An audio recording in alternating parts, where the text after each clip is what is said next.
ایک عورت کے ہاں ایک خوبصورت بیٹا پیدا ہوا۔ وہ اور اس کا شوہر بہت خوش تھے۔ بیٹا تھا تو بہت پیارا، مگر اس کے کان نہیں تھے۔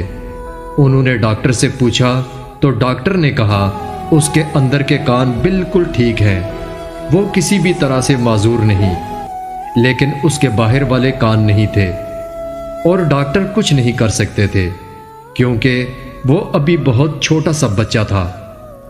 اس کی ماں اسی وقت سمجھ گئی تھی کہ اس کے بچے کے لیے لوگوں کا سامنا کرنا اور ایک نارمل زندگی گزارنا مشکل ہوگا۔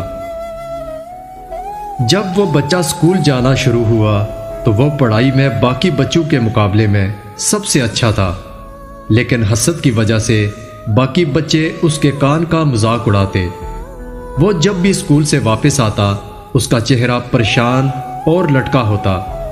ماں بہت پریشان رہنے لگی تھی کیونکہ اب اس کا بیٹا پڑھائی میں بہت کمزور ہوتا جا رہا تھا، کیونکہ وہ کلاس کے بچوں کی باتیں دل پر لے رہا تھا۔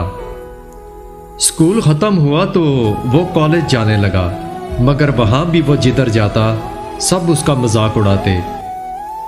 ایک دن باپ ڈاکٹر کے پاس گیا اور اسے بتایا کہ اس کا بیٹا احساس کمتری کا شکار ہو چکا ہے، کیا اب اس کے کان ٹھیک نہیں ہو سکتے؟ ڈاکٹر کہنے لگا کہ ٹھیک تو ہو سکتے ہیں، مگر اس کے لیے کوئی ڈونر چاہیے۔ لڑکے کا باپ ایک سال ادھر ادھر مارکیٹنگ کرتا رہا اور ایک دن اسے ڈونر مل گیا۔ وہ بیٹے کے پاس گیا اور کہنے لگا چلو ہسپتال چلتے ہیں، تمہارے لیے ڈونر مل گیا ہے۔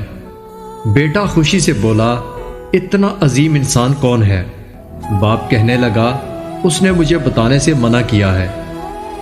کامیاب آپریشن کے بعد اس کی پڑھائی پہلے کی طرح بہت اچھی ہو گئی اور وہ دیکھنے میں بھی نارمل نظر آنے لگا، بہت اچھی زندگی کا آغاز کر لیا تھا۔ بعد میں پھر اس کی شادی ہوئی، بچے بھی پیدا ہو گئے۔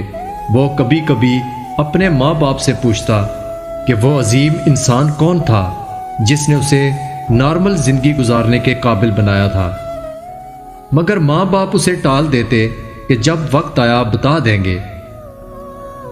ایک دن اس کی ماں فوت ہو گئی۔ وہ دن اس پر بہت بھاری تھا۔ ماں کی میت ایک تابوت میں رکھی گئی تھی۔ باپ اسے تابوت کے پاس لے کر گیا اور ماں کے بال ایک طرف کر کے اس کو دکھایا تو بیٹا داڑیں مار کر رونے لگ گیا، کیونکہ اس نے دیکھ لیا تھا کہ اس کی ماں کے کان نہیں تھے۔ آج بیٹے کو پتہ چل گیا تھا کہ وہ عظیم ہستی اس کی اپنی ماں تھی۔